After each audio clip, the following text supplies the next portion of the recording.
right. This is Jackie with thecuttingedgeculture.com. I am here with Alex from Conditions. We are here at South by So What. It's a little bit windy, but not too bad.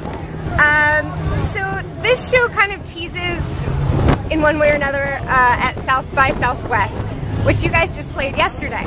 Yep. Why do so many bands play that show and this show, even though it kind of sends a little middle finger to the previous show? Yeah, I get it. You know, the South by Southwest is a great festival and it's a very industry-driven thing, but you know, this is our first time here at South by So What, and it just seems like a lot of fun. It seems like a little more laid back, something for fans to really come and enjoy.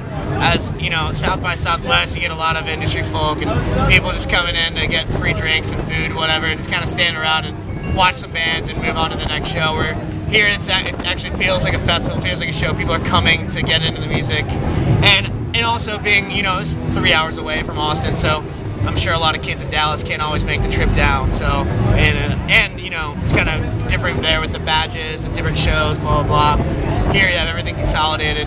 Local kids can come and have fun. Did you catch any acts while you were down there? I saw a few. I saw Say Anything yesterday. They were awesome.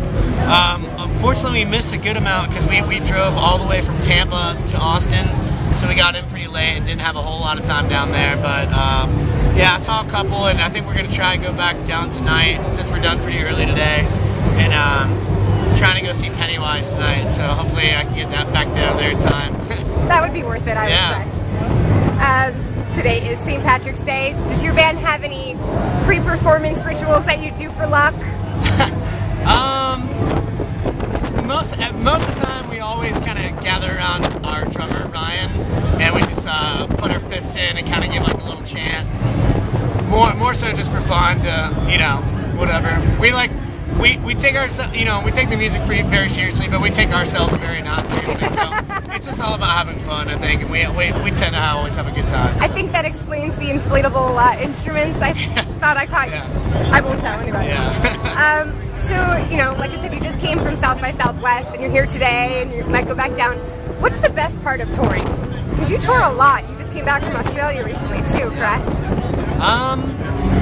There's so many parts. Like, clearly I love playing. That's the most rewarding part, I guess, you know, when you're so far from home and you get up there and you actually see people singing along and getting into music. And but I think probably my favorite part, aside from just discovering new places, because I love to travel, but I just love having people come up and just like say, hey man, I really enjoyed your set, I really like you guys, blah blah blah. And it's been surprising a lot of times when people come up and say, hey, I got your lyrics tattooed right here, and you know, this song means a lot to me. So I mean, that makes it kind of all worthwhile, because we definitely have our off days, we definitely have our shitty days that we're just like, man, I just want to be home right now.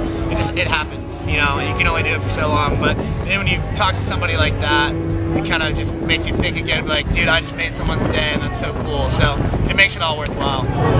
What's your least favorite part about touring? Not sleeping as much, eating terrible food.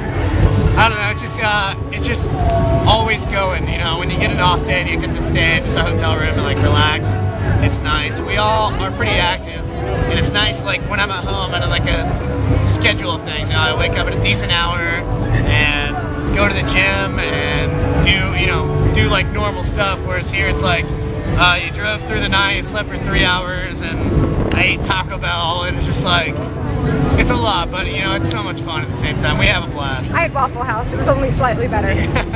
Coming from where I'm from, it's like, if I can get a little bit of Waffle House, yeah. I don't have access to it up there. Yeah. This show has a lot of hardcore bands. Are there some bands outside your genre that your fans would be surprised that you really enjoy? I mean, you mentioned Pennywise, which I wouldn't say is too similar to what you play. I think so. I think we listen to a lot of heavier music, surprisingly. Like, you know, we all come from more like somewhat like pop punk backgrounds, but growing up we did listen to like a lot of metal. I mean, like our singer was in a metal band called Scarlet that we all loved.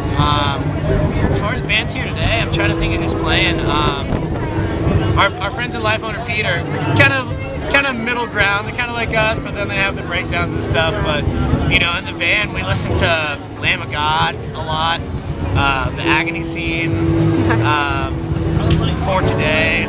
Like, you know, we listen to like a whole a wide variety. I think people would kind of be surprised.